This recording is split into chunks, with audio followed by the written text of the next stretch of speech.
Welcome everyone to the Boston MPO meeting of June 20th, 2024. I'll read the notice of non-discrimination. You are invited to participate in our transportation planning process regardless of your race, color, national origin, including limited English proficiency, religion, creed, gender, ancestry, ethnicity, disability, age, sex, sexual orientation, gender identity or expression, veteran status, or background. Next slide.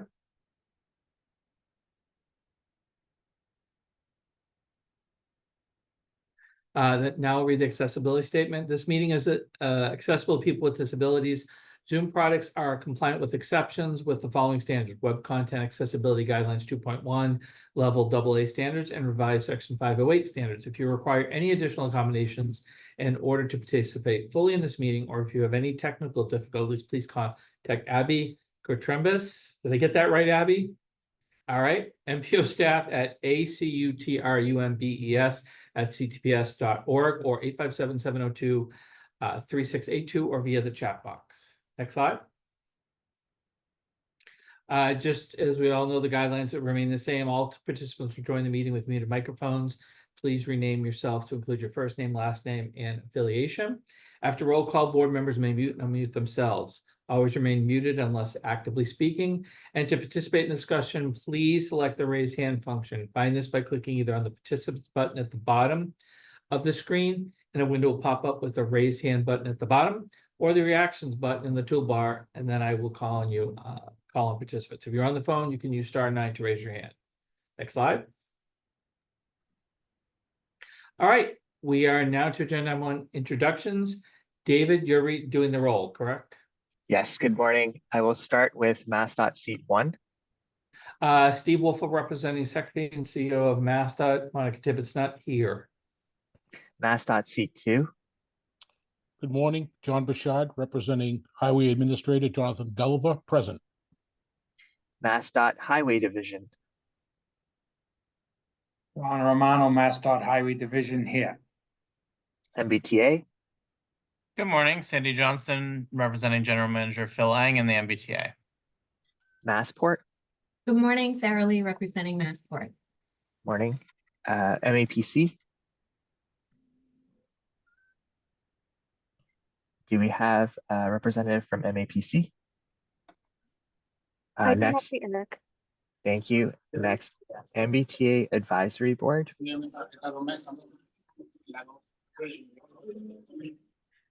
Advisory Council. Leonard Diggins, Advisory Council here. I may have to change location, so I might drop off the meeting for a bit. And also, on an unrelated matter, David, I dropped you that note in the chat. Thank you. Roger. Thank you for both. City of Boston, BTD. Hey everyone, this is Jen Rowe representing Mayor Michelle Wu and the City of Boston. City of Boston, BPDA. Good morning, Joe Blankenship, representing Mayor Michelle Wu, City of Boston, BPDA seat. Good morning. I will call MAPC. Hello, Mark Brass from MAPC. Hello. Next is at-large City of Everett. Morning, Jay Monty, representing Mayor DeMaria, the City of Everett. Good morning. At-large City of Newton. Jen Martin, representing Mayor Ruth Ann of Newton. Welcome. At-large Town of Arlington. Next, at-large Town of Brookline. Good morning, Erin Chute, representing Chairman Bernard Green, Town of Brookline. Good morning. Inner Core Committee, City of Somerville.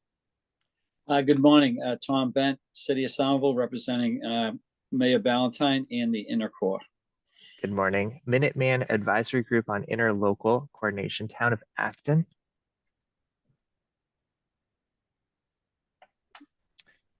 Next, Metro West Regional Collaborative, City of Framingham. Eric Johnson, subbing in for Dennis Giambetti, Metro West, City of Framingham. Welcome. North Shore Task Force, City of Beverly. Darlene Wynn, representing Mayor Cahill and the North Shore Task Force for Beverly. Good morning.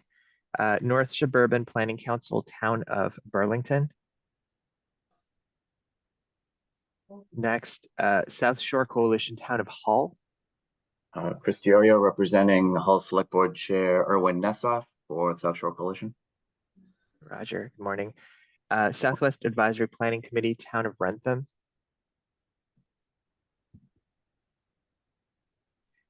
Three Rivers Interlocal Council, Town of Norwood. Steve Olenoff representing the Trick Subregion, Town of Norwood. Welcome. Do we have the Federal Highway Administration? Do we have the Federal Transit Administration with us today? And is there anyone on the roll call that I've missed? With that, I will pass it back to the chair. Thank you. All right, thank you, everybody. Welcome again. Thank you, Dave.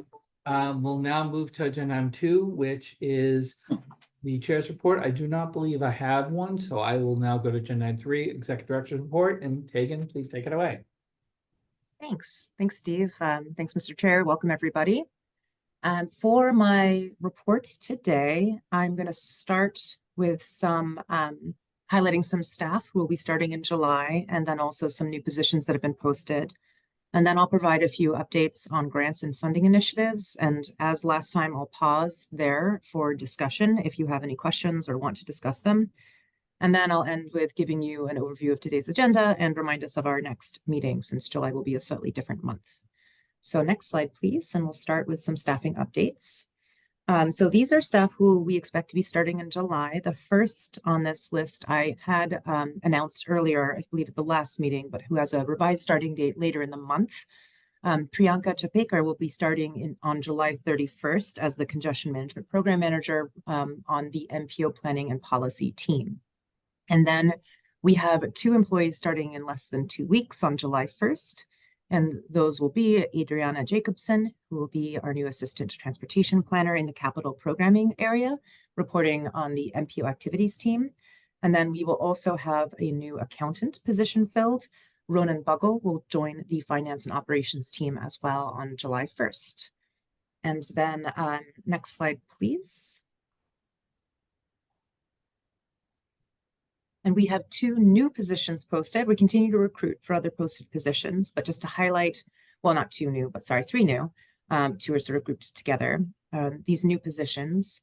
So first of all, we have a Senior Transportation Planner and Transportation Planner posted for the Multimodal Transportation Planning and Design Group. And then we also have, again, a new position posted for a website administrator who would be on the IT team. So again, please help us get the word out and send any folks our way if you think they'd be good fits for the roles. Next slide, please.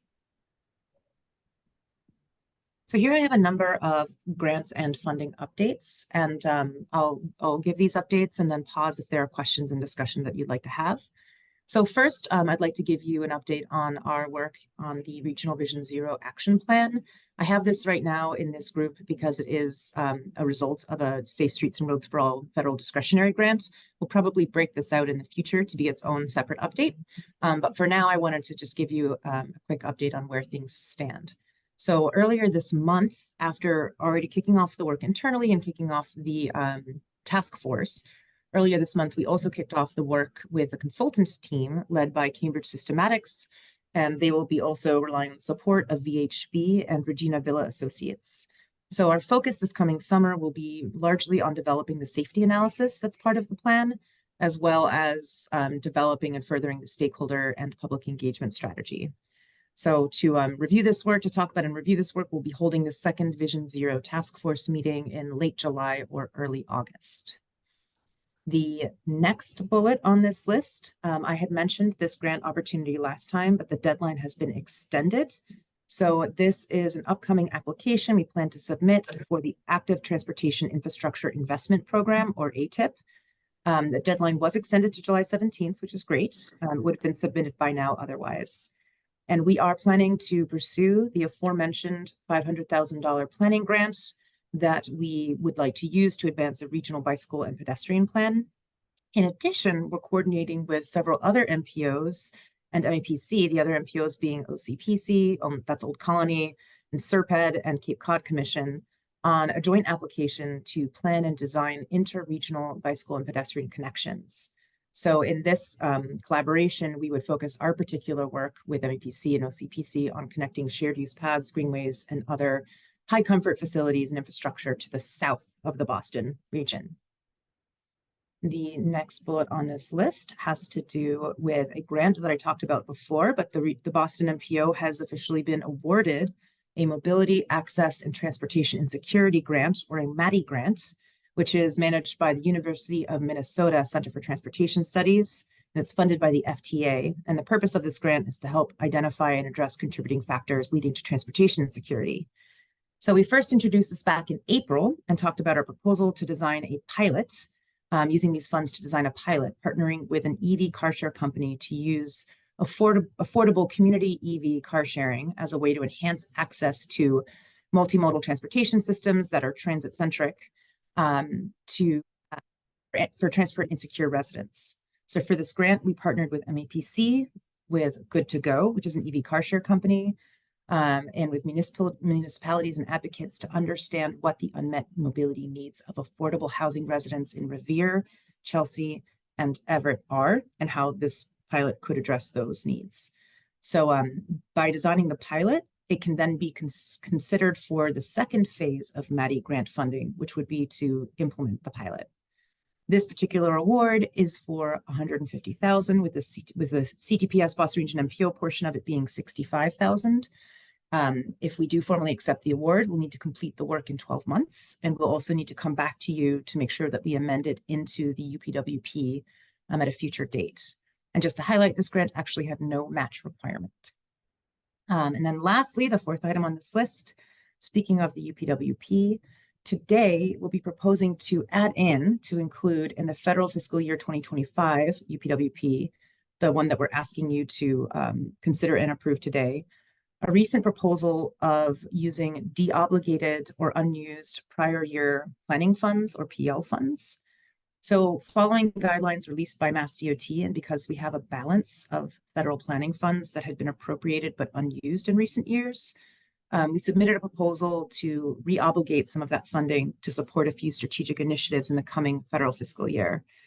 This included submitting the proposal to MassDOT, and then also MassDOT agreeing to approve those and also come up with the matching funds, the local match required to enable us to use those funds. So thank you to MassDOT for that as well.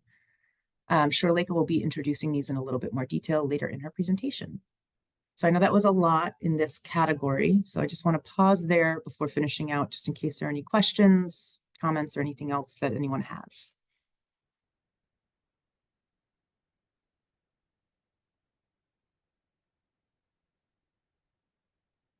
All right, I don't hear any. Oh, Jen has a question. Go ahead, Jen. Just a quick question. The MATI grant sounds really exciting. I was just curious if, like, would phase, if after this pilot, or like the grant that's received now, would the pilot phase, if funded, would that just be for those 3 cities as well, or could it have a more regional component? That's a great question. I'm going to have Rebecca actually speak to that, if you don't mind. Yeah, sure. Hi, Tegan. Hi, Jen. Yeah, so for phase 2, it would be those 3 communities that we would focus on for the pilot. I think the upward amount of that is 700,000, but I think as we're developing the pilot, I think we can think about expanding it and other funding opportunities to go beyond that. Thank you. All right, Jen, you all set? All right, anyone else have any questions for Tegan? All right, Tegan, are you all set? Yep, we're all set.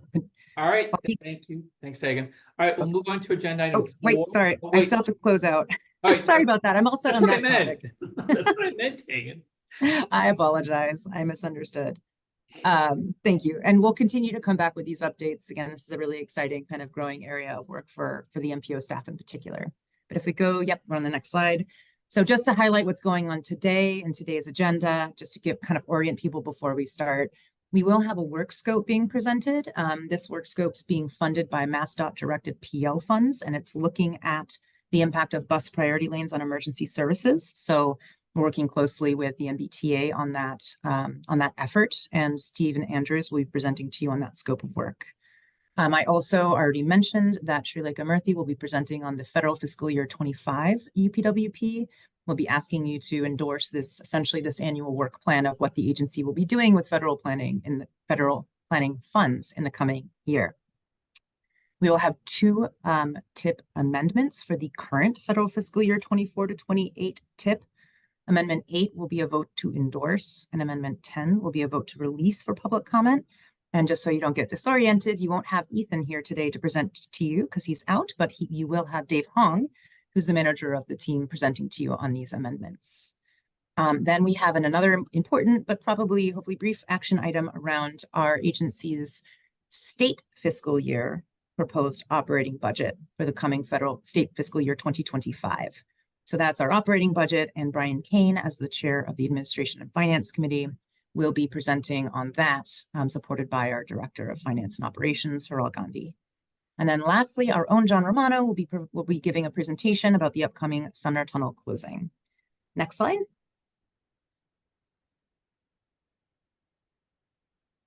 Just wait for the next slide, sorry. Okay. And your reward for bearing with me on all of that is that we will, of course, be canceling the meeting that would have been scheduled for July 4th. But more than that, we don't feel that we have the need to reschedule it based on items that might need to be on the agenda. But we will keep the third meeting in July, the third Thursday meeting in July, which is on July 18th. So that meeting will be important to keep and to attend in terms of timing around at least one TIP amendment. And that, Steve, is all I have. Thank you. All right, thank you, Tegan. All right. David, are you holding your hand up for a reason or no? All right, okay.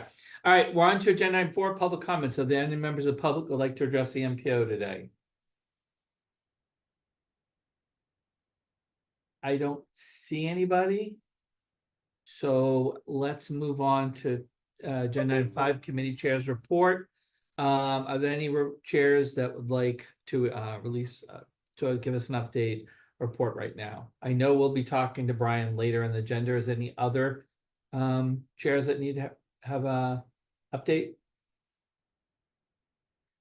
All right, seeing none, we'll now move to agenda item 6, which is an update from the Regional Transportation Advisory Council. Leonard, did you make your way back in?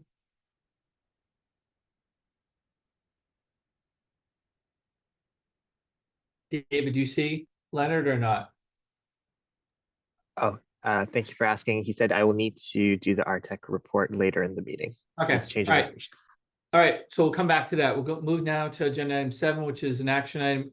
It's to consider the minutes for April 18, 2024. Can I get a motion second to approve the minutes? Jen?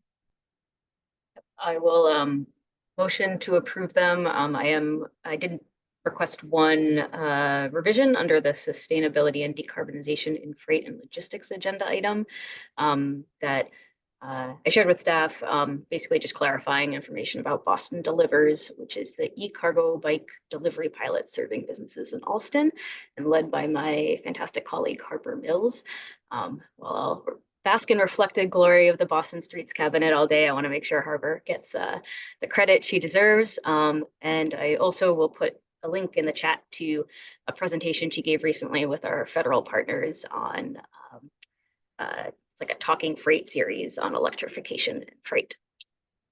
All right, with that, Eric, you want to second it with what Jen added to the minutes? Happy to second with those amendments. All right, so motion and second. Steve, do you have a question? I have a correction to the minutes. On page 4, discussion, I'm totally misquoted there, where it says that I express support for the Route 128 and Blue Hill Avenue projects. So I believe that's on the previous page that's referring to project number 612094, interstate related work on portions of I-95 and 93 in Canton, Dedham, and Westwood. I do not support that simply because it's money being totally wasted on fixing functionally obsolete and now structurally obsolete bridges, which should be totally replaced by the Canton Interchange project. All right, so The second sentence is correct, but I do not support that. Or instead, I think the bridges should be totally replaced rather than wasting money repairing them. all right, so with that change, Jen and Eric, are you fine with that change? Steve? All right. Any other changes or comments on the minutes? All right, seeing none with the changes offered by Jen and by Steve Olenoff. David, can we read the roll, please? Yes. Steve Wolfle, Yes. John Bouchard, John Bouchard, yes. John Romano,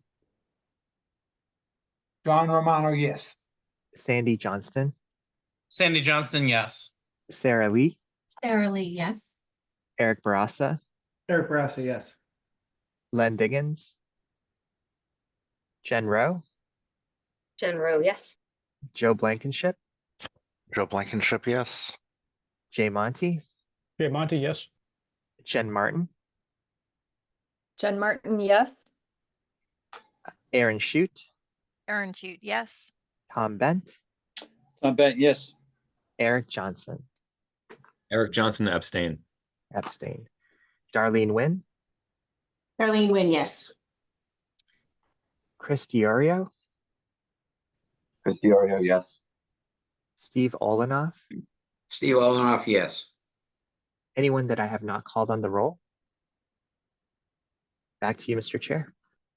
All right, thank you, everybody. We'll now move to agenda item 8, which is another action item. It's a work scope on the impact of bus priority lanes on emergency services. And this is Stephen Andrews. Take it away, Stephen. Thank you, Mr. Chair. Hello, my name is Stephen Andrews. I'm a principal data analyst with the Boston Region MPO. Today, I'm presenting the work program for researching the impact of bus priority lanes on emergency services. This work, budgeted for $100,000, is funded through MassDOT directed PL funds. We expect the project to take a year to complete, beginning in the current federal fiscal year and spanning into fiscal 25. The MassDOT project manager for this will be Arnav Chatterjee. As we discussed at the last MPO meeting, bus lanes have been becoming ever more common across the region, and the MBTA intends to keep up the momentum. In this research, expanding the body of work on the ancillary effects of bus priority lanes, we look at a group we don't typically explicitly focus on: emergency services. Emergency vehicles such as ambulances, police vehicles, firefighting apparatus, and others are also affected by the implementation of bus priority lanes. We plan to approach this research in two main ways. First, we want to learn about emergency vehicle drivers and operators' experiences with and perceptions about bus priority lanes. Working with our stakeholders, we'll develop a survey instrument and identify potential survey respondents. After conducting the survey, we'll summarize what we learned from the drivers. Second, following a review of available data sources and informed by what we learned from the survey, we'll perform an analysis of emergency response times with a focus on extracting the impacts of travel times. To end the project, we'll synthesize the technical memoranda we've created throughout the project into a single cohesive document describing the work and the results. Thank you, and I yield back to the chair. All right, can I get a motion and a second to approve this work scope? Then I'll open up to questions. Joe? Well, I was just gonna ask a few clarifying questions and make a comment, but if you want to go for the motion to approve, I'll make that motion, but I do want to have a comment. All right, Eric? I'll second the motion whenever it's ready. All right, and then, all right, so a motion and a second, so Joe, go ahead and ask your question. Yeah, so I mean, I think one, it's exciting to see this project move forward. A few notes. Our Boston EMS has already been reached out to by the media about this project, so I think I just want to reiterate the importance of connecting with emergency service personnel in this effort. Laura Segal, the chief of staff at the Boston EMS, would be a really appropriate person to reach out to regarding this scope of work and this effort. I also want to note that our transit team, led by Matt Moran, would love to meet with the project team to discuss the assumptions and timeline and some of the logistics about this effort. You know, they're keenly interested in this. And I think just sort of anecdotally, you know, we've heard that our emergency services personnel really do like the implementation of bus priority lanes around the city. They've been able to see sort of a reduction in fatal and serious injury crashes on roadways that have seen those improvements made.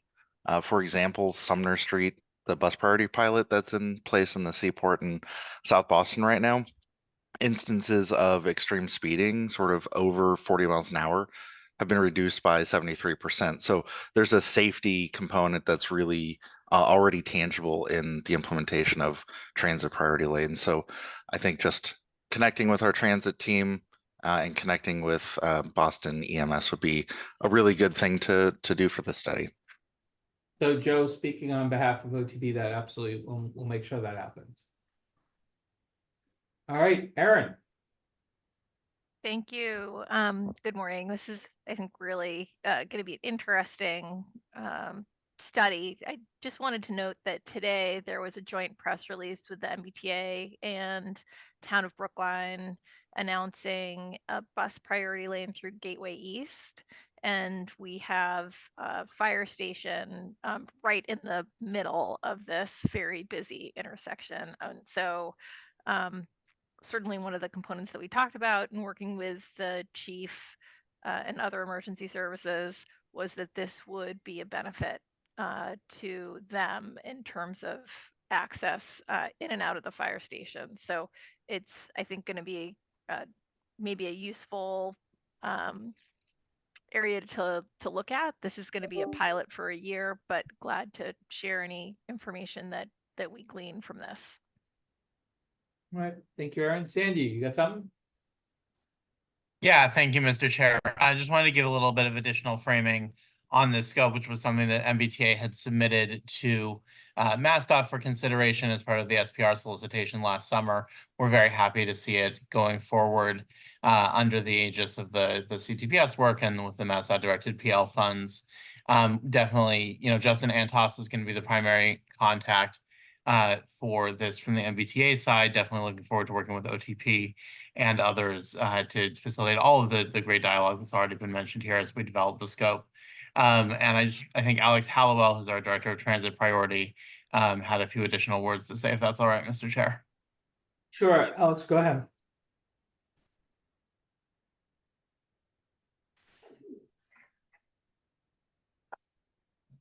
Alex? There we go. Hi, everyone. Alex Hallowell, Director of Transit Priority.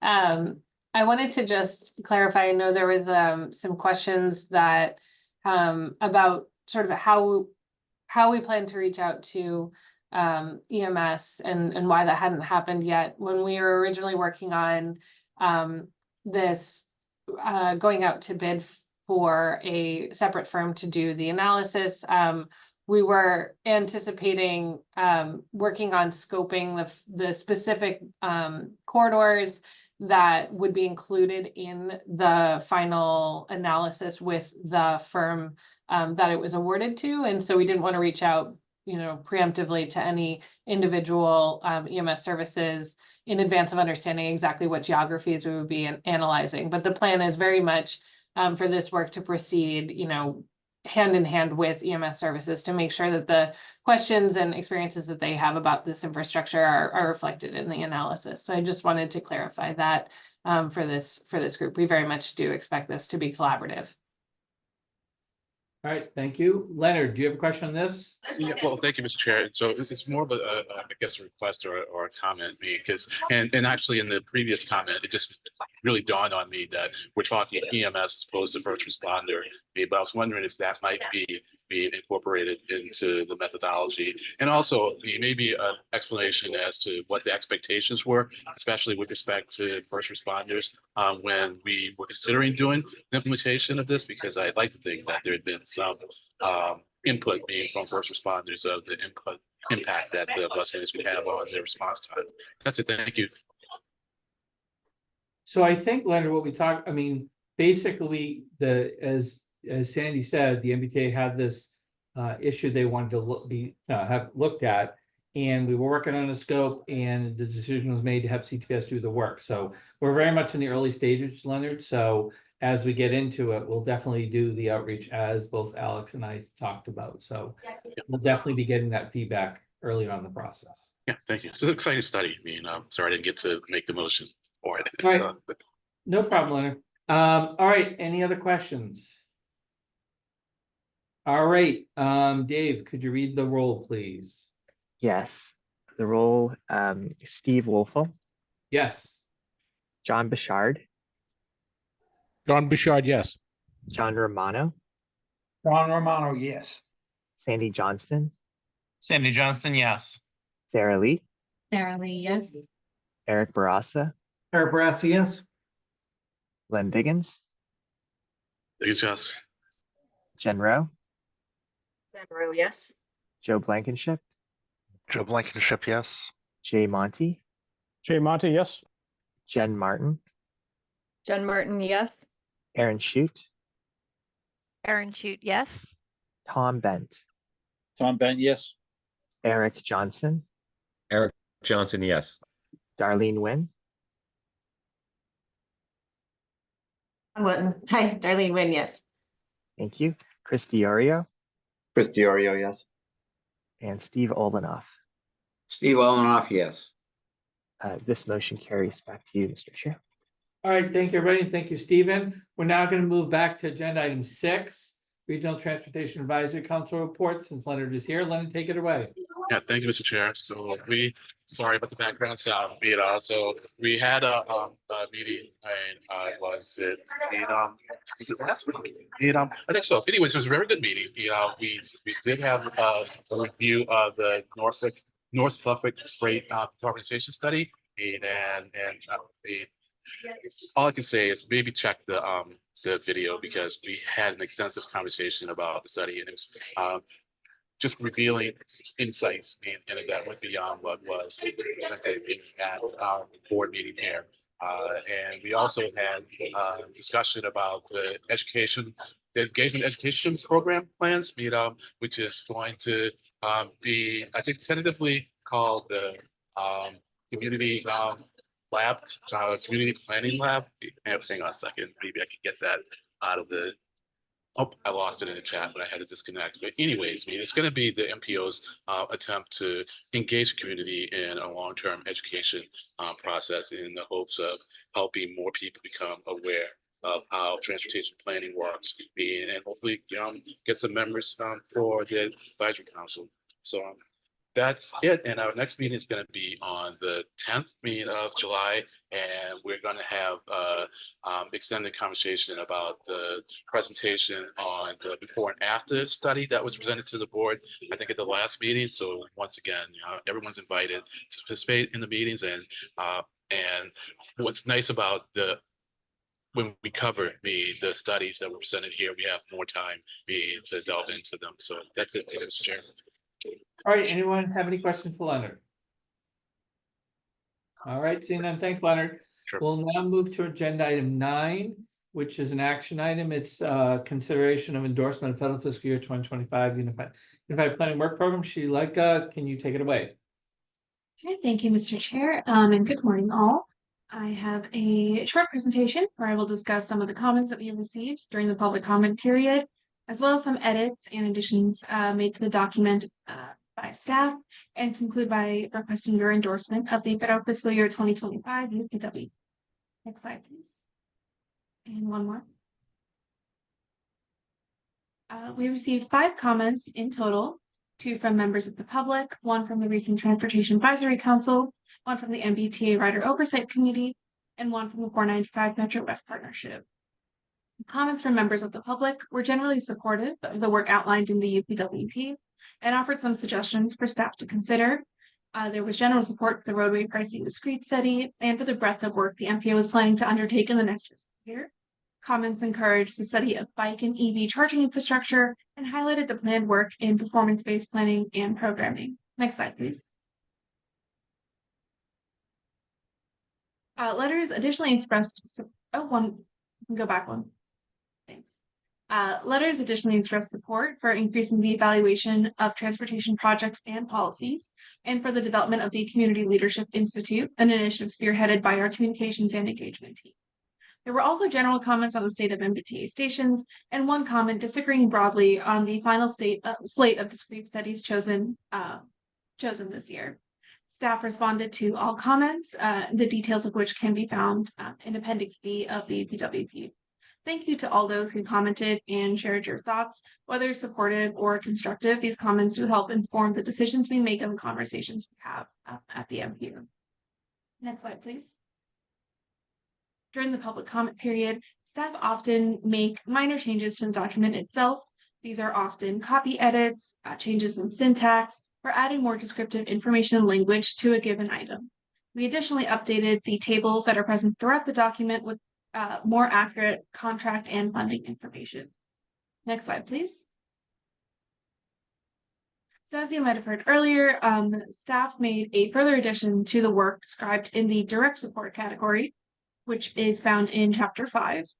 In the past, the board has heard from staff that there have been opportunities to access and program planning funds that have gone unused in prior years. In the past, we have called this carryover funding. Recently, staff submitted a proposal for the use of a portion of those funds for federal fiscal year 2025. And last week, we received approval for a subset of those proposals, which is inclusive of state funds as the required local match for the federal funds. We presented this addition to the UPWP committee meeting on June 13th for their approval and are working on incorporating the proposed items into the document. The text and tables have not yet been fully updated to incorporate this increase in funding available for the work, but they will be soon after this meeting, and they will be part of the final UPWP submitted for federal approval. The items we are able to include in this UPWP due to this opportunity to access previously unused funding are as follows. Procuring consultant support for an identity and rebranding exercise, procuring a consultant to redesign the CTPS website, engaging a consultant in developing an FTA stops model, engaging another consultant to conduct the first part of a two-part diversity, equity, inclusion, and accessibility assessment. And finally, the purchase of 6 eco counters, which are tools used in collecting bicycle and pedestrian counts, and a tool which allows counts to be done kind of all throughout the year rather than just in good weather. It is important to note that these are tasks for which CTPS will be procuring consulting support, as I mentioned, with the exception of the purchasing of eco counters, which is a one-time, one-off expense. Next slide, please. At this point, I would like to request this board vote to endorse the federal fiscal year 2025 UPWP, and I'm happy to answer any questions. After your vote, the staff will update Chapter 5 and its tables and send the completed UPWP to MassDOT's Office of Transportation Planning, who will then facilitate Federal Highway and Federal Transit Administration review of the document. So with that, I will hand it back to the chair and I'm happy to answer any questions. All right, can I get a motion second to endorse the federal fiscal year 2025 Unified Planning Work Program as detailed here by Shalika? Eric and then Steve. Yes, Eric Brassa, I will make a motion to approve the federal fiscal year 2025 UPWP as presented today. And I will second that. All right, any questions? Steve, you have a question? All right, Joe? Thank you, Mr. Chair. Not a question per se, just a comment. I know Jim Fitzgerald at the BPDA has participated in some of the UPWP meetings. We're excited for this program to move forward. We're specifically excited about 3 of the discrete studies, the Blue Bikes and MBTA connections, the roadway pricing, and the decarbonizing the freight sector. So excited to see this work move forward and participate on these efforts. All right, anyone else? All right, seeing none, Dave, do you want to read the roll, please? Yes. Steve Wolfel, Yes. John Bouchard, John Bouchard, yes. John Romano, Romano, yes. Sandy Johnston. Sandy Johnson, yes, and congratulations again to staff. Thank you. Sarah Lee, Sarah Lee, yes. Eric Barassa, Eric Brassa, yes. Len Diggins. Think it's yes. Thank you. Jen Rowe,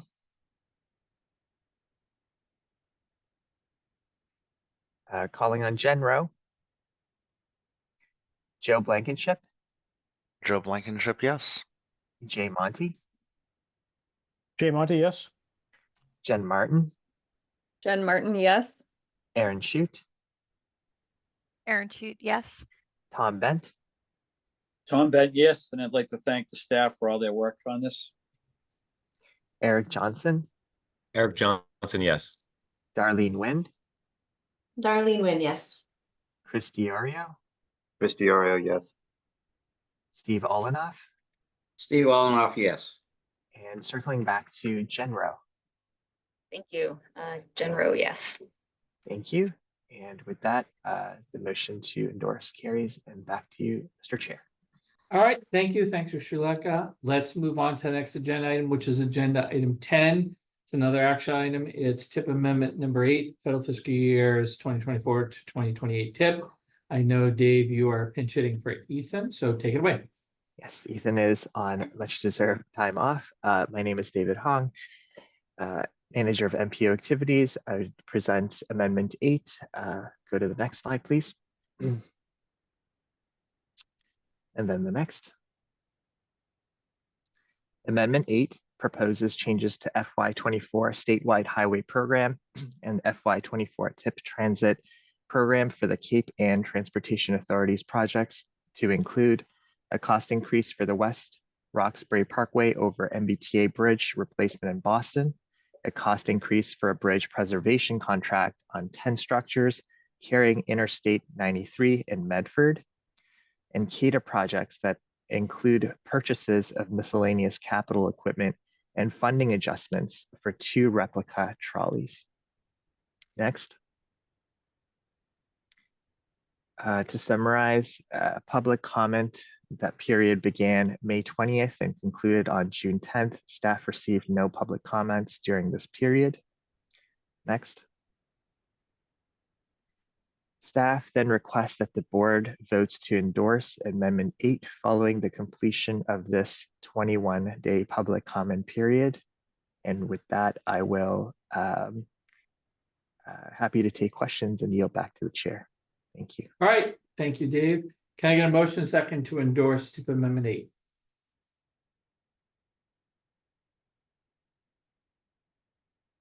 Eric, I will make a motion to endorse amendment 8. Jen, Second that motion. any questions? All right, seeing none. Dave, do you want to read the roll, please? Yes, will do. Steve Wolfel, Yes. John Bichard, John Bichard, yes. John Romano, John Romano, yes. Sandy Johnston, Sandy Johnston, yes. Sarah Lee, Sarah Lee, yes. Eric Barassa, Eric Barassa, yes. Len Diggins, Because yes. Jen Rowe, Jen Rowe, yes. Joe Blankenship, Joe Blankenship, yes. Jay Monty, Jay Monty, yes. Jen Martin, Jen Martin, yes. Aaron Shute, Aaron Shute, yes. Tom Bent, Tom Bent, yes. Eric Johnson, Eric Johnson, yes. Darlene Wynn, Darlene Wynn, yes. Chris Diorio, Chris Diorio, yes. and Steve Olenoff.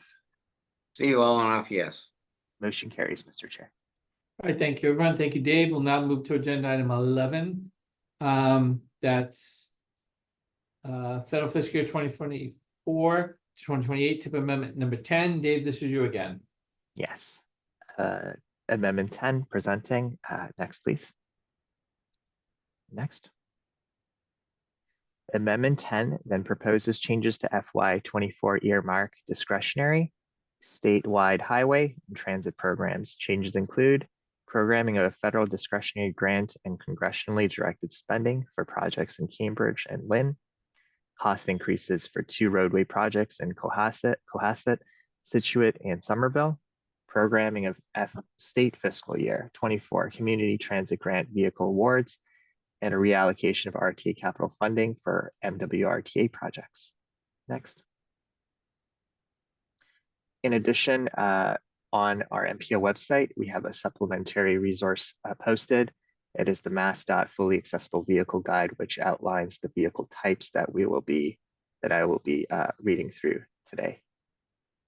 Next. First up, we have changes to the earmark and discretionary funding category. The Broad Street Transit Signal Priority Project in Lynn is increasing, or is receiving rather, a $220,000 federal earmark with a $55,000 in matching funding. See that reflected here in green together. This is in addition to a nearly $300,000 the project was funded for through the FY24 Community Connections Program in the TIP. Total budget of the project then is $572,800 and will be administered in partnership with the MBTA. Next slide, please.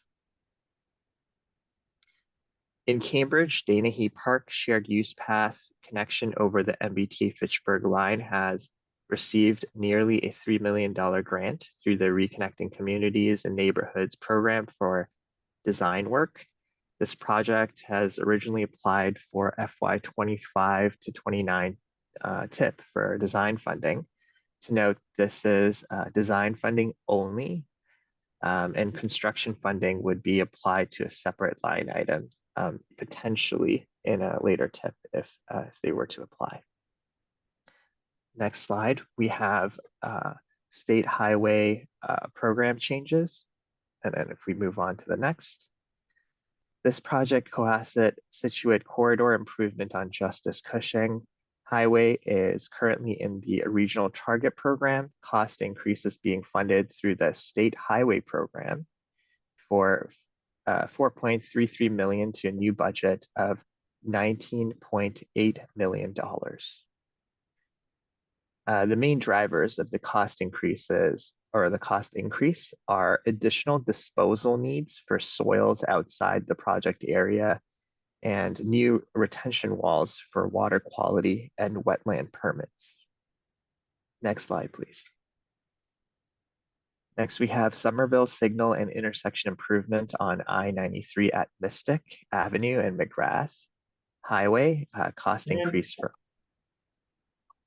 $7.45 million to $8.75 million, which is a $1.3 million increase. As is with Route 3A, this is also an increase resulting from contaminated soils that could not be disposed of in this project area. Next, we have transit program items, starting off with 3 MWRTA projects. MWRTA is rebalancing their capital funding from an electronic sign board contract to support the acquisition of hybrid support vehicles, as you can see in line 1, as well as line 3 of this table, with a plus and minus of $130,827. The MWRTA is also a recipient of a community transit grant funding award for a Type E and Type E2A van for their mobility access program for $231,608. Moving on into the remainder of the community transit grants, we have the Cape Ann Transportation Authority with 4 Type CB vans for $472,160. The Arlington Council on Aging for 1 Type A EV van for $109,926, and for the Brookline Council on Aging for 1 Type A EV van for the same dollar amount. Next. I will continue reading through these. Beverly, purchase of a Type low floor van for $194,122. Concord, purchase of a Type CB van for $118,040. Danvers Council on Aging, total of 4 vans, purchase of a Type A van, E van, and CB van for $191,989. Next. For Dedham, purchase of a Type low floor van for $194,122. Littleton Elder and Human Services Council on Aging purchase of a Type A EV van for $109,926. Peabody Council on Aging purchase of a Type CA van, or 3 of them, for a total of $377,520. Next. Salem Council on Aging purchase of a Type A EV van, 2 of them for $219,852. SCM, which is Somerville, Cambridge, and Medford, Community Transportation purchase of a Type E2B van for $115,440. Swampscott Council on Aging purchase of a Type A EV van for $109,926. Next. Topsfield Council on Aging purchase of a Type CB van, $118,040. Weston purchase of a Type A van for $81,749. Weymouth Elder Service Type Low Floor van for $194,121. Next.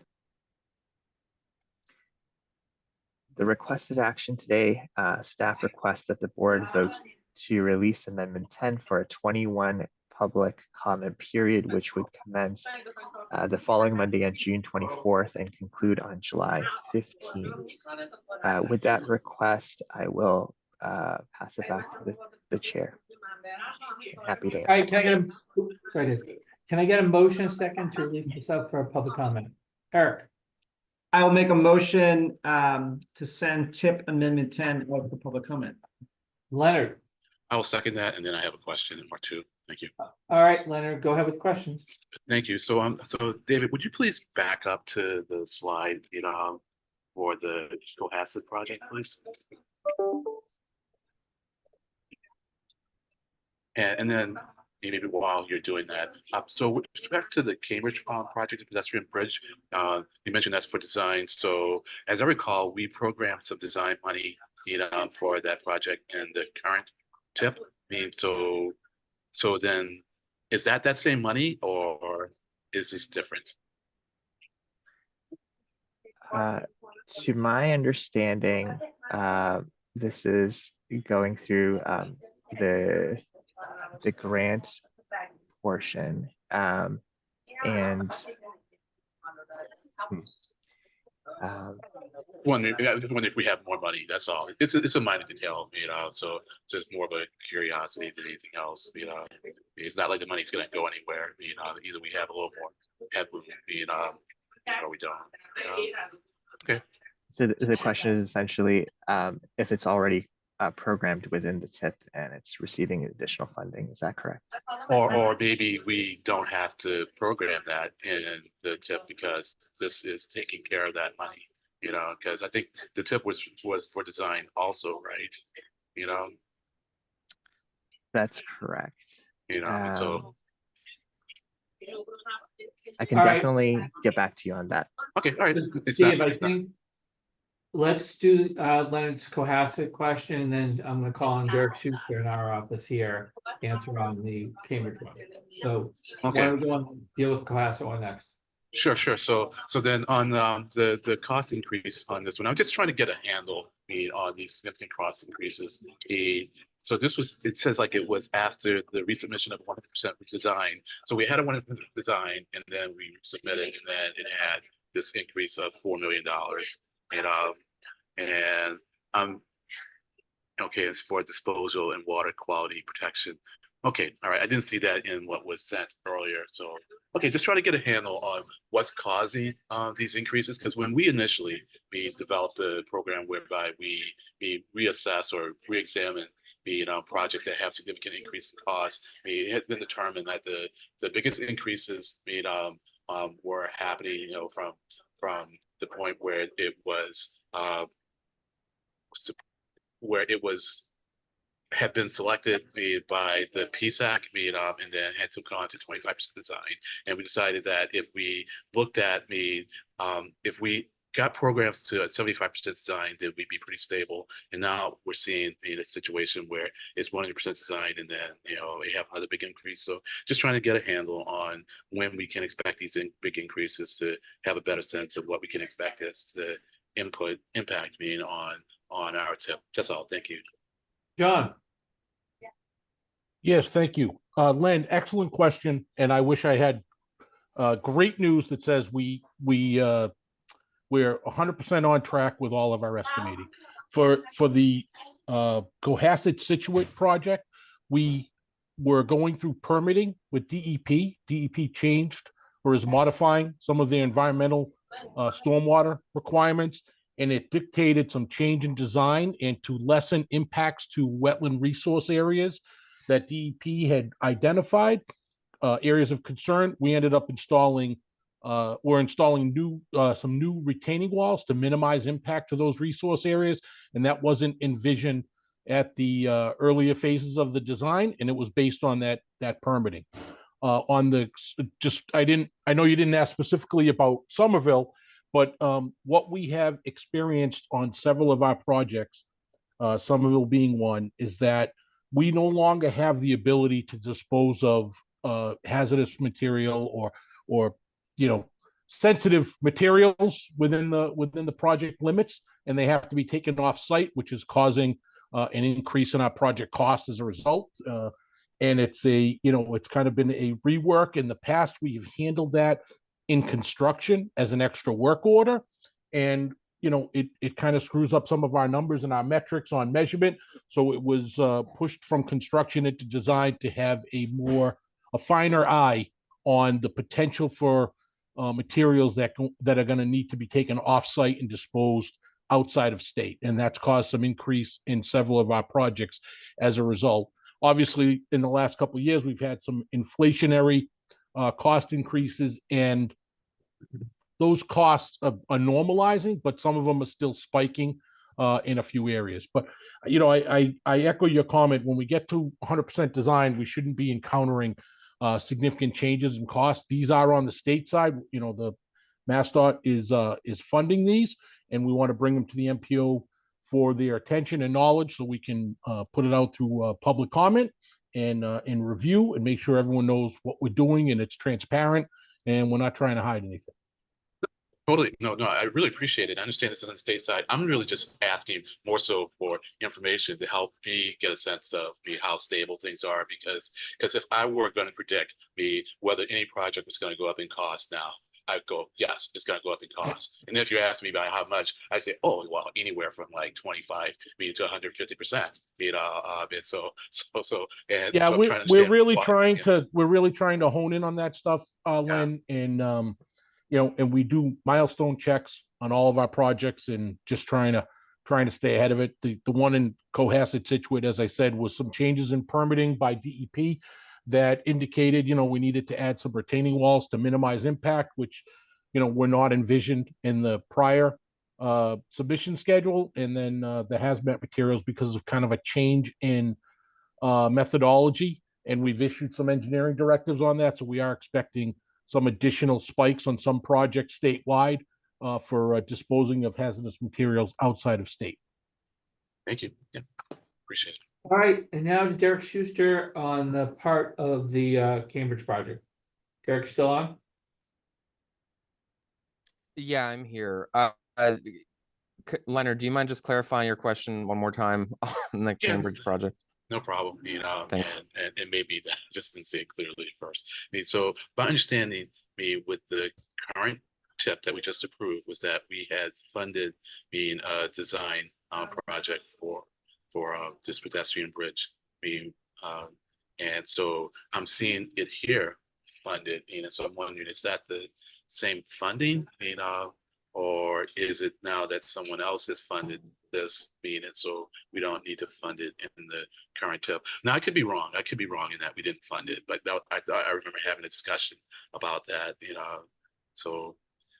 right. I can't do any better, so that's it. Thanks. No, it's all good. So this item for the S12997, the Cambridge bike and pedestrian crossing, is for a Reconnecting Communities and Neighborhoods grant that was received in 2023, but is ready to be obligated this fiscal year. So that's it. It needs to be programmed in the active STIP in order for it to be obligated. So that's what the amendment is for. Okay, so maybe the money that we program, is in addition to, it's not a big deal. Thank you. I just noticed it and it's like, oh, okay, I thought I'd seen this. I thought it'd be fun. Thank you. Okay. All right, JR and then Jen.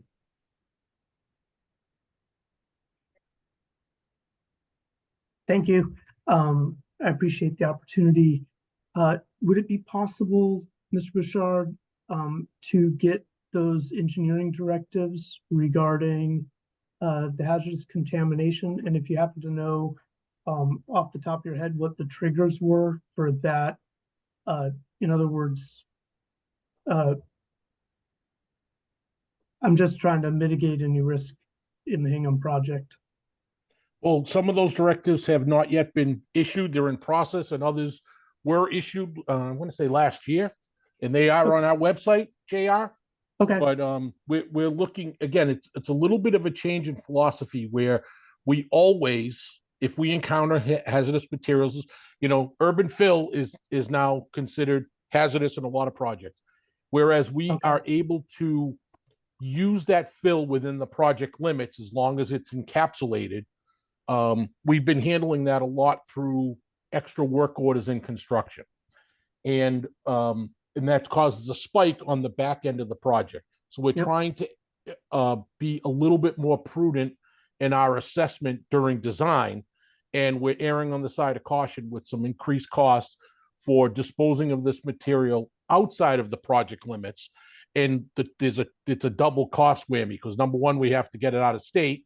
And then number two, we have to bring in new material to replace what we were normally going to use for, our backfill and stuff.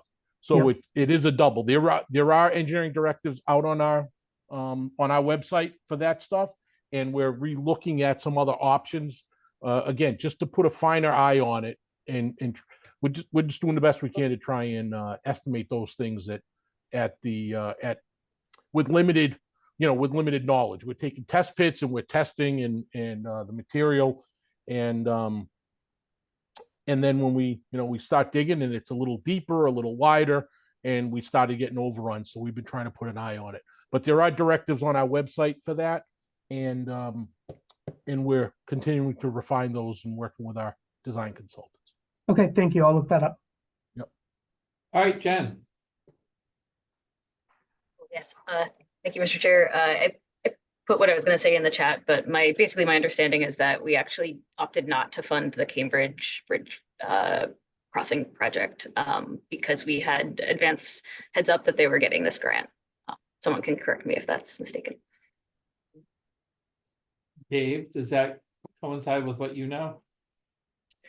I was going through the tip with a regional target, and it does not seem as though it's listed there for 25, 29. So just So it looked confirming like that what live. Jen said, it's putting this project in because we're getting the grant. So that clarifies it. All right.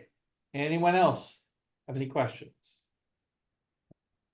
All right, Dave, can you please read the roll? Of course. Starting with Steve Wolfel, Yes. John Bouchard, John Bouchard, yes. John Romano, John Romano, yes.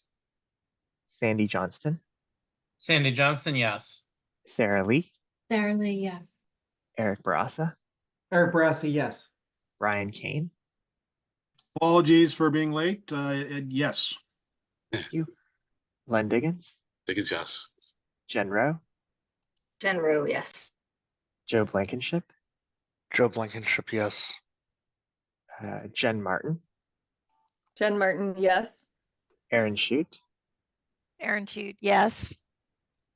Tom Bent, Tom Benton, yes. Eric Johnson, Eric Johnson, yes. Darlene Wynn, Darlene Wynn, yes. Chris Diorio, Chris Diorio, yes. Steve Olenoff. Steve Olenoff, yes. That motion to release carries, Mr. Chair. All right. Thank you, everybody. Thank you, Dave. We'll now move on to agenda item 12. which is, I believe, our last action item. It's CTPS State Fiscal Year 2025 proposed operating budget. And I know this is going to be a tag team between Brian and Haral. So I guess I'll turn it over to you, Brian, first. Steve, yeah, sorry for being late, everybody. I appreciate you moving the agenda around for this. I had something that just wrapped up that I couldn't get out of, but delighted to be here to recommend the state fiscal year 2025 proposed operating budget for CDPS. Very briefly, the A&F committee met on the 30th of May to discuss and review the proposed operating budget, which is set at $8.5 million. It supports 61 amazing professional positions and professionals who do great work, and it represents an 8% increase over the state fiscal year 24 budget of $7.85 million. And it is supported by an overhead rate anticipated to be the same as this fiscal year at 120.3%. With respect to revenue, total MPO planning funds are expected to increase by 3%, and our planning funds constitute about 70% of total revenue. So that's the bulk of what our great staff does. MassDOT and MBTA sources make up about 7% of the remaining projected revenue, and Safe Streets and Roads for All discretionary grants are about 15%. So that's your revenue package, mostly MPO planning funds with a few things on the side to bring us up there. In terms of expenses, the expenses are very similar at CTPS year over year, but there are a few line item changes.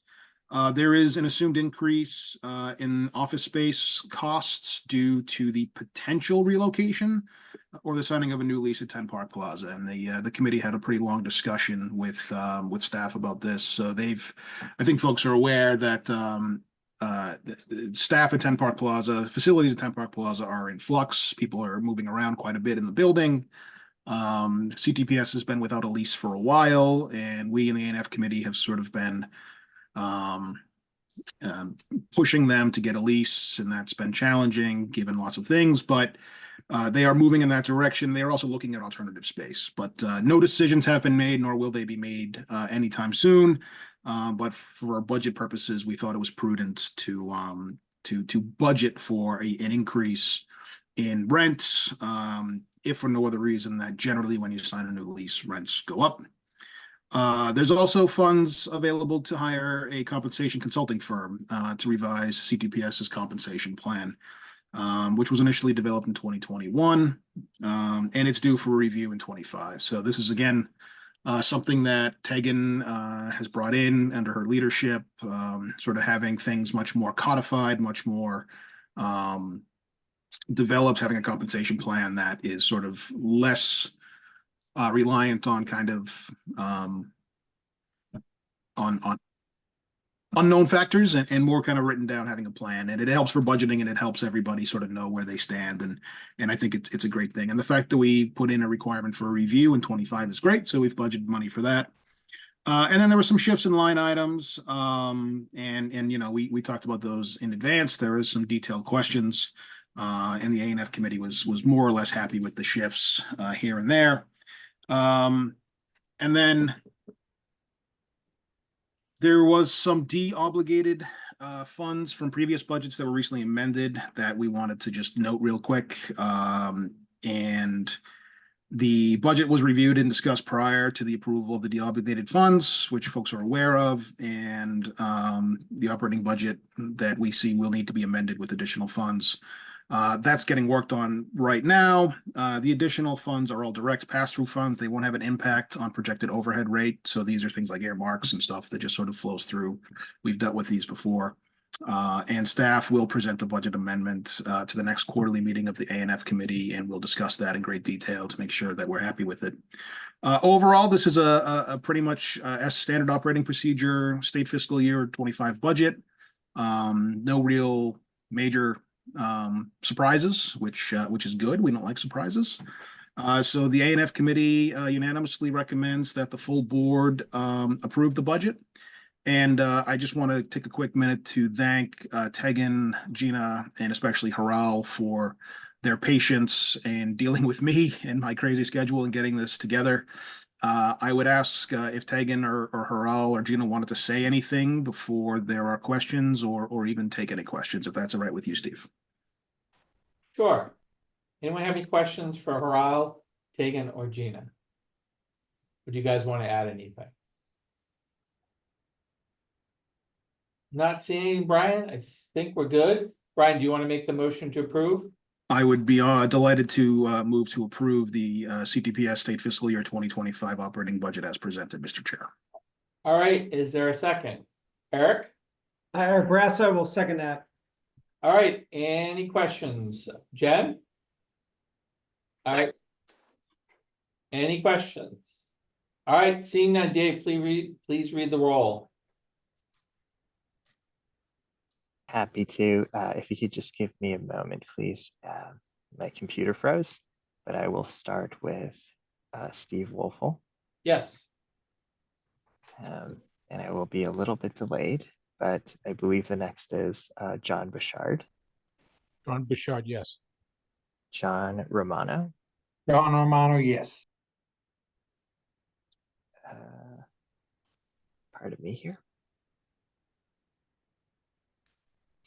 Could I call on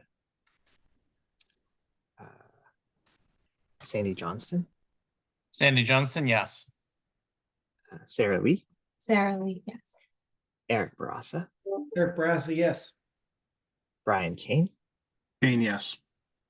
Len Diggins? Diggins, yes. Jen Rowe? Jen Rowe, yes. Joe Blankenship? Joe Blankenship, yes. Jen Martin? Jen Martin, yes. Aaron Shute? Aaron Shute, yes. Tom Bent? Tom Bent, yes. Eric Johnson? Eric Johnson, yes. Darlene Nguyen? Darlene Nguyen, yes. Christy Ario? Christy Ario, yes. And Steve Olenoff. Steve Olenoff, yes. This action item. Tegan? Oh, yeah, I think it passed, right? Right, Dave? sorry. Sorry. Dave. Yeah, Yes, I Tegan. sorry. I didn't move fast enough when Brian offered us a chance to say something, but essentially I also wanted to thank Brian and the A&F committee for their work in really being thorough and in having conversations with us. And we really enjoy the transparency and the dialogue that having the A&F committee brings to this process. So I wanted to thank him and the committee as a whole for your work as well in this. All right, thank you, Brian, Haral, and Gina and Tegan for all this. So now we have a budget going forward, so that's good. Let's now move to agenda item 13, which is Sumner Tunnel update. John, take it away. Thank you, Mr. Chair. Hi, everybody. John Romano, MPO board member and also manager of Ledger Affairs for MassDOT Highway. We're here today to give you a presentation on the Sumner Tunnel Restoration Project. I have several team members here with me today. Neil Boudreau, who's the Assistant Administrator for Traffic and Safety, will be making the presentation.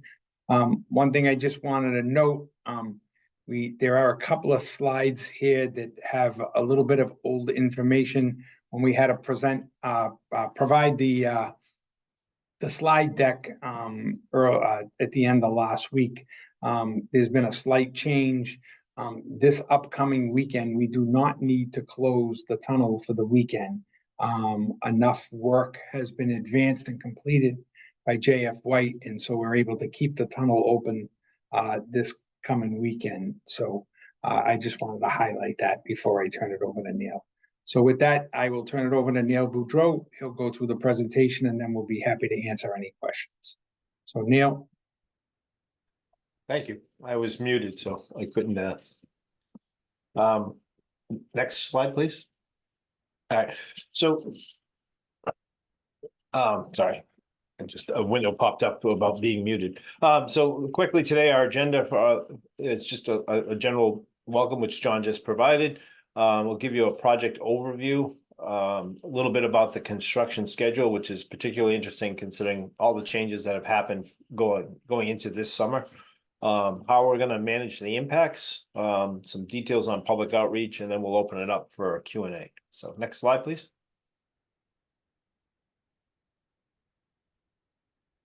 Oops, okay. I can't see if the slides, oh, there we go. So the project team, once again, the same as the last couple of years. Mike Drew is our in-house project manager. District construction engineer is Chuck Sabella, he's the assistant. And then our area engineer is Heidi Yeb, resident engineer is Thibaut Gashaw, and then Dan Fielding is our legislative affairs representative for this particular area. Contractor is JF White, and the project manager has been throughout the project, Chris Blanchard, and we're using Howard Stein Hudson for public outreach. Next slide. All right, and next slide, sorry.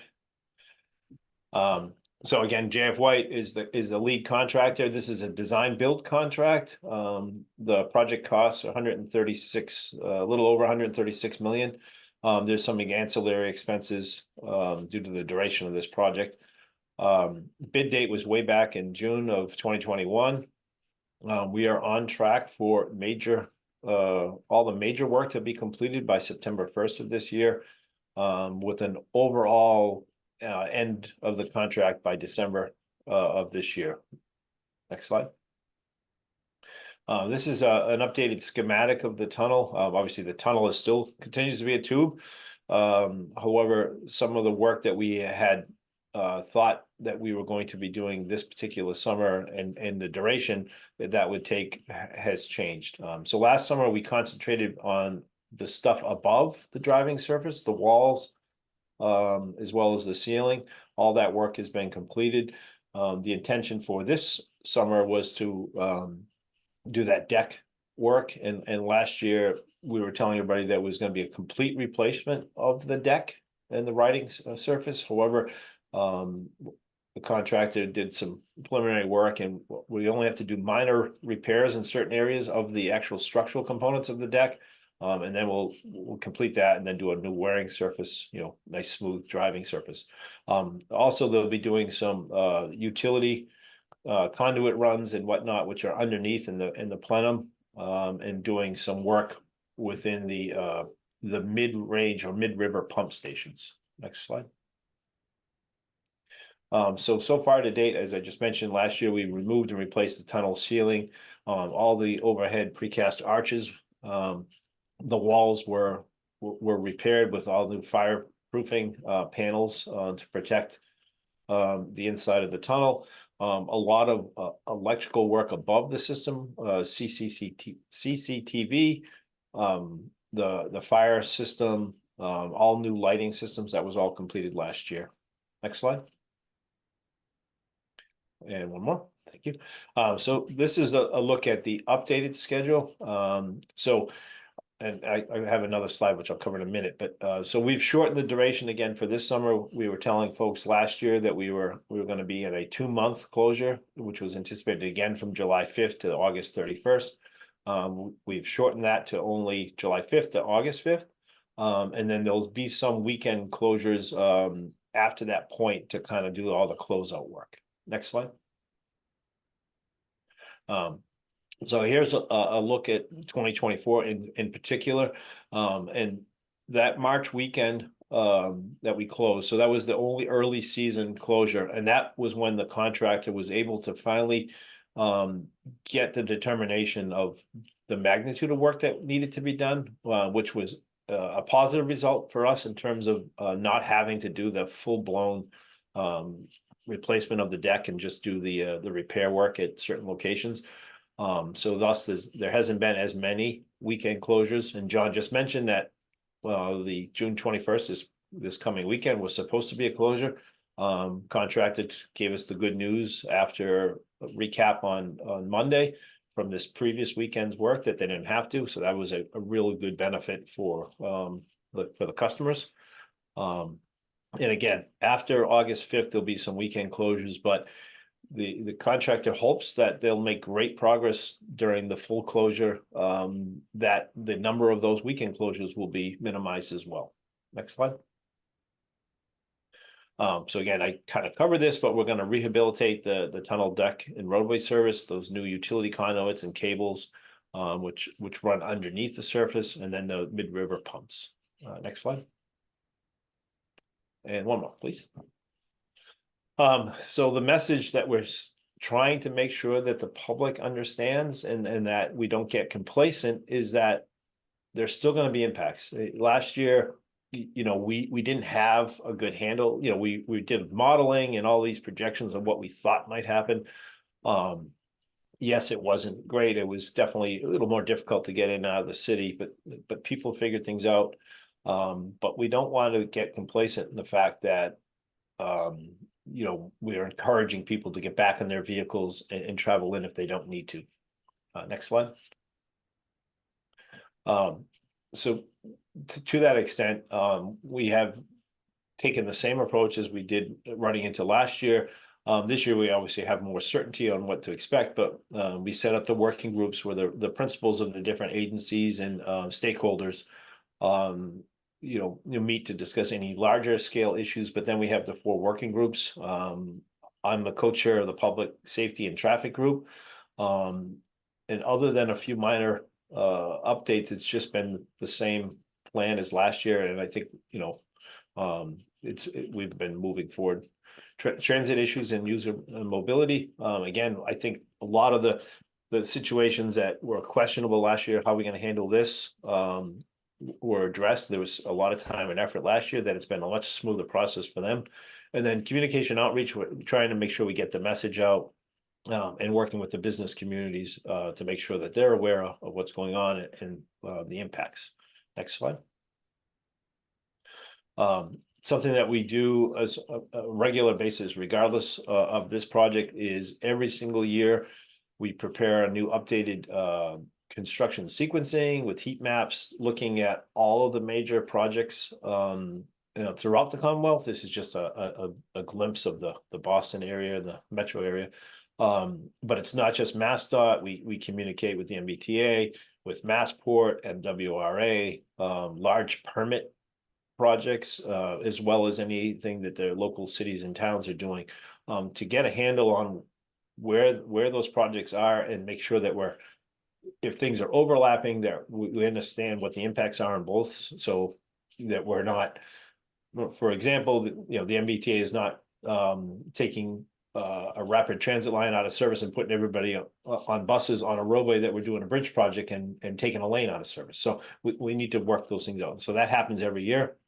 In addition, a lot of the projects that we have the ability to just work behind barrier or something, those will continue. But if there's an area where, whether it's a permit job or another construction project that could impact the flow due to the detour traffic or some tunnel closure, those things will be kind of limited in terms of their impacts. Even maintenance activities, aside from emergency repairs or emergency incident stuff with maintenance, we're trying to scale that stuff back. The goal is to make it as the best possible for people that do have to travel in and out of the city during this time. Next slide. So in addition to the traffic mitigation, we've done some things with isolated intersection improvements. A lot of this we owe to the City of Boston Transportation Department, who have been fantastic with, staffing their operations center and adjusting traffic signal timing based on what they're seeing out there. In addition, we've done some signal timing changes in Chelsea. We've done some up in Revere, as well as our MassDOT signals, just to make sure that everything is operating efficiently. Disposal and runoff of materials, all of that is being handled off-site. The contractor does have and has throughout the project field monitoring units for dust, water, noise, and pest control. We have real-time monitoring systems, so we have a number of sensors that we're tracking traffic patterns. We have cameras out there so we can look at key hotspot locations, all trying to make sure that we're on top of things before it becomes a problem. And then because it's a design build contract form, we do have incentives and disincentives in the contract, so the contractor makes makes good progress. So next slide. For public safety side, we do have a emergency management system. So regardless of any projects going on, because of the unique nature of the tunnels in and around the metropolitan Boston area, we have regular plans for emergency situations, like how to address if we lose one particular roadway system or something like that, how to get people around. So and that's all developed and drilled with state police, Boston Fire, Boston Police, EMS. So now that we took the Sumner Tunnel out of the picture, we had to develop specific contingency plans to ensure that, you know, this is a known, we have no opportunity to use the Sumner. You know, if there was an emergency, how are we going to react to that? Who's doing what, when, and where? So, and there is actually a planning exercise again next week, bringing all the players back together to again make sure that we're on top of things and ready to go for the July 5th closure. Boston EMS has increased their number of ambulances, so we've added service so that we have better coverage on the East Boston side. You know, to make sure that we can get patients across and over to the Boston hospitals. Next slide. So last year we might have showed a graphic to everybody with kind of like a third, and a third of like where we thought the displaced traffic was going to be. You know, we were thinking that Route 16 would get more of that displaced traffic. However, we did not see that. So instead, the Tobin Bridge saw, and these are overall numbers from all the data that we captured, but a 19% increase from what they typically handle. The Ted Williams was a 27% increase. And that leaves 54% of folks that were either changing their modes, which was a good thing, either riding the blue line, the ferry, the commuter rail. The orange line even saw an increase, or didn't make the trip. If they didn't have to drive through the area, you know, they were able to work from home or whatever, which is a good thing. That was what we were asking for. Next slide. Another thing that we did last year was working with 511 is, in addition to just being able to give alerts and information about the project, we were trying to actively try to encourage people to use our detour routes and to avoid the Ted Williams Tunnel. So we had travel times to help people get around to the detour route. So it's one thing to have the message board out on the roadways that are impacted where the people are already driving. We put this same information real time on 511 so that before you even leave your house or your place of work, or wherever, you could take a look at 511 and actually see what the travel times were on those detour routes and try to make a better decision. Next slide. And again, this is kind of the overview of all the options. You know, there is still the vehicle detour routes listed on there, but we're really trying to push those alternate modes of transportation between the water, the blue line, and the silver line, different bus routes, and the commuter rail. Next slide. So some of those travel options, again, from you know, to get East Boston in the North End, the blue line will be free. So starting on the 5th of July through the end of the 5th in August, all blue line will be free. The speed restrictions have been addressed. They will be adding a train to the midday. So typically the midday will have less of a headway between the trains. They're increasing that to adding a whole new train so that they can have better service. Again, trying to encourage those off-peak people to stay on the blue line. All the parking lots and garages will be reduced to only $2 a day. Much more of a benefit. So it makes it a cheap, reasonable option. The bus routes in Chelsea, especially the 111, which is one of the most heavily ridden buses, and has the ability to take advantage of the bus only lane on the Tobin. That'll be free service throughout that period of the closure. The East Boston and North End residents have like a discounted toll program, and they're using the Callahan and Sumner. Obviously, with the Sumner taking out of service, those folks will be given the option to use the Tobin or Ted Williams for that same resident discount. And then East Boston Ferry will offer free service during this period. Next slide. If you're coming in from the north, the MBTA commuter rail will be free.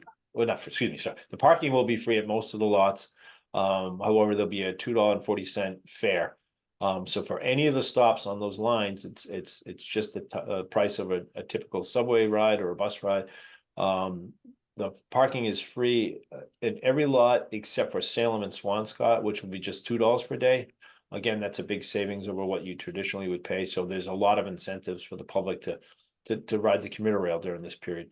The Lynn Ferry and the Winthrop Ferry will also be just that reduced zone 1A fare, which is the $2.40, and there'll be free parking in the city of Lynn's lot near the pier. So again, measures to try to encourage people to change their mode of getting into the city. Next slide. And then our partners at Massport, trying to get people, if they have the ability to use Logan Express, and again, buying their tickets in advance, you get a 25% discount. Buying them online, kids under 17 are free. This helps them to better manage their parking availability at the lots. And to that extent, they have added additional parking for the Braintree, which is one of their busier locations. The Silver Line buses will be allowed to use the emergency ramp to kind of get ahead of the queue somewhat and into the tunnel to shave some travel time off. And then the passengers who are taking the water transportation over to the airport will get a ticket to skip. So they get to the front of the line for checkpoint for screening. So it helps save them some time by changing their mode to get to airport security. And there's that new stop at Logan from the Winthrop Ferry to try to encourage that as well. Next slide. All right, how will we keep you informed? Well, next slide. So there was a set of virtual public meetings that were held last week, the 11th and 12th. We've done a legislative briefing, and there's a number of stakeholder meetings, community group meetings that are still yet to be held between this week, next week, in preparation. Our outreach team has done neighborhood pop-ups. We've been doing a lot of communication with Massport, talking with the taxi industries, with regional bus carriers. Meeting is next week. The ride share folks. Again, anybody that we can speak to directly to answer questions, give them tools to help them get around the area. We're doing that. And then obviously the project website has a lot of information. There's a regular mailing email subscriber list, and then I think you'll start to see an increase in the press releases, newspaper notice, all that stuff will start to ramp up. Next slide. And for contacting us, the QR code that's on the screen will get you to the website and help you to get to those tools. From the website, you can link directly to the MBTA for all their options, or right from the MBTA's page, they have the link to their Sumner Tunnel, and so that the transit users can understand better what their options are.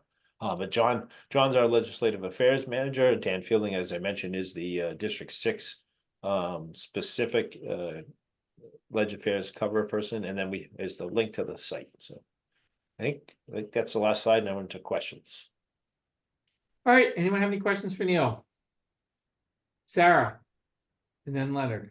Hi, so I represent Massport on the MPO. Just want to say thanks to Neil and team for continuing to get the word out about this project. As many of you know, the project is really impactful for us over here at the airport. If you are flying in or out of Logan Airport between July 5th and August 5th, or any of the weekends after in the fall when the tunnel will be closed, please plan ahead. Everything will be moving slower. We are ramping up our transit options, as is the MBTA. We're trying to provide additional service for those longer run times. We're providing perks for water transportation, Back Bay Logan Express, the front of the line security jump. What I would say is just a word of caution for anybody taking a private vehicle in or out of the airport during this time. In order to avoid gridlock situations at the airport, the state police frequently push people north on 1A because there are more people trying to get into the Ted Williams Tunnel than the Ted Williams Tunnel can accommodate. And the backup would prevent people from getting to their flights. So in order to keep things moving, private vehicles are often, and this is happening already on weekends, pushed north. So if anybody's taking a private vehicle here, please just be aware that you may be taken on quite a detour, an unexpected detour to areas you're not expecting or wanting to go to. So transit is definitely the way to go. A Blue Line and water transportation won't have to go through the Ted Williams Tunnel, which is where everybody else will be going. So if anybody has questions, I'll put my email in the chat. You're welcome to reach out to me and help think through options that might help you or your family get to or from the airport. I'm happy to help. And just want to thank Neil and everybody again for getting the word out about this. We really appreciate your help. Thanks, Sarah. All right, Leonard and then Jen. Thanks for the great update. And since it's a little early, I just can't resist this curiosity question because it seems like you have to do a lot less work on the deck. So what contributed to that? I mean, this is good news. So why less wear and tear or what? If you have just some basic insights as to thanks. So it's picture that the deck is basically like a bridge, it just happens to be in a confined space. And because of the being in the confined space, like any of the salt. So when vehicles drive into the tunnel, they have salt in their car and salt. So that seeps into the thing, so the thought process was that the deck may have been more deteriorated than it was. There was and I don't know the exact year, but there was some maintenance work, not maintenance, but kind of preservation type work done a number of years ago on the tunnel. And I think that has helped up well. So like even when we do deck repairs on some bridges, it's sometimes it's isolated areas. So that March weekend closure was exploratory. So where the contractor, because they can do sounding and stuff like that. So they did a lot of work to identify what was needed in terms of those repairs. And they were able to drill down that it wasn't a whole 100% complete replacement rip out. And so that's a positive thing. So it all comes down to make sure that we have a good, regular maintenance preservation plan for the surface. So. Great. So let's keep doing what we're doing. Appreciate it. Jen. Thank you, Mr. Chair. And thank you so much for this presentation, Neil and John. Folks here in the Streets Cabinet really appreciate the robust communication about the closure and all the efforts you've taken to mitigate the impacts, particularly the encouragement for folks to take the Blue Line bus, commuter rail, and ferry, which I'll say are also enriching our understanding of how free and reduced fares can impact transit ridership and mode shift. I know that the figure you shared about the 54% of folks who seem to have diverted to transit or not taking that trip at all is really encouraging. And I was wondering if folks at MassDOT and the T could speak to any lessons learned in this experience so far that might be applied to future roadway closures. I'm thinking about events like the World Cup and also some pretty major roadway and bridge reconstruction projects that are on our near-term horizon, and that we could expect to also have some pretty regional travel impacts. So curious, folks at the MassDOT and the T, anything particularly around the effectiveness of different communication strategies that you've employed, or also around how the administration of the different mitigation measures have gone? I'll do my best because I can't speak for the MBTA. I mean, they did pull a lot of data and they had a fantastic slide deck that they've shared previously. I know they presented to the MassDOT board, but just about where the numbers were. And I mentioned the increase in the orange line. So the orange line is not something you would have think, associated with this 1A corridor and whatnot, but people that had the ability to get over to the Orange Line, that was even increased, and there was no fare reduction on the Orange Line. There was no free parking. So that was a positive. I think a long way, if we just stood up and told people to use a different mode of transportation, but didn't provide the carrot with the reduced fare, with the free parking, things like that, we wouldn't have seen that same level, and we probably would have had gridlock conditions. So I think that was definitely a benefit. Any time that we do a major project, we try to find ways to partner with the MBTA, and so how can we effectively move people in a different fashion. So I think that is something that will obviously continue. It's such a delicate balance with the city, because you might be able to get the worker, the office worker or something like that out, but the service industry, they need to use their vehicles to get in to do HVAC and electrical, all that stuff. The people that work at the hospitals, if they need to get to the hospital. So we have to balance all of our construction stuff, but knowing that we can partner, with the T and trying to work together is a positive thing. And I think the Orange Line, the full closure that we went through, the surge, again, was another way to demonstrate how working together we can make things more palatable. I don't know if that answered everything, but John, JR, you can chime in. The other JR, sorry. Go ahead, John. Yeah, I just wanted to add to that, Neil. I think that, the working subgroup strategy, and getting the different agencies and businesses, and elected officials all together in these, various, groups was very helpful, to get the word out and get it out in places that that just MassDOT alone or the T alone by themselves don't always think of. I think that was extremely helpful, doing that. I think that helped get the word out, and it helped the general public know that we were reaching to all corners of the state, if you would. And sometimes we might have reached too far and drove people crazy. We got feedback, sending easy pass messages out to people in Western Mass, and they're like, why do I need this? Well, you know what? We'd rather tell you than not tell you. But I do think that strategy was very helpful, and I think that using that methodology more and more will help, and continues to help them. We just kept banging people over the head, and I think they got it. So, Thanks, Sean. Anyone else?